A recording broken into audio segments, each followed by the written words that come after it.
සල්ලි නැති කොල්ලෙක්ට කෙල්ලෙක් කැමතිද? සල්ලි නැති කොල්ලෙක් මොකටද දාලෝ කෙල්ලෙක්ට?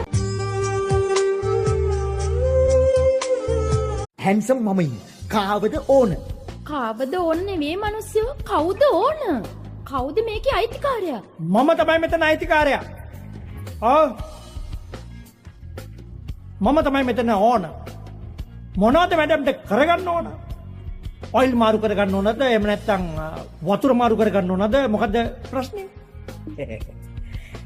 මූ මේ මෙතන වැඩකාරයා. ඔව් මම තමයි මෙතන ඉන්න වැඩකාරයා. මම නැත්තම් මේ ගෑරේජ් එක අද මෙතන නෑ. සැහැල්ලු වාහන සිට බර වාහන දක්වා ඕනෑම එන්ජිමක් ටියුන් කර දෙනු ලැබේ.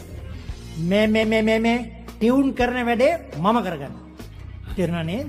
දැන් ඔබ බලන්න. ඔබ ගිහලා ලොරියේ එන්ජිම පොඩ්ඩක් බලපන්. දැන් උදේ ඉඳලා කියනවනේ. බලන්න. මේ ලොක්කා බොසා ලොරි එන්ජින් බර වැඩි නැද්ද මගේ මේ වයසට? මං අර සුදු පාට කාර් එකේ එන්ජින් බලන්න. බාං ඕනෑම සුදු වාහනයක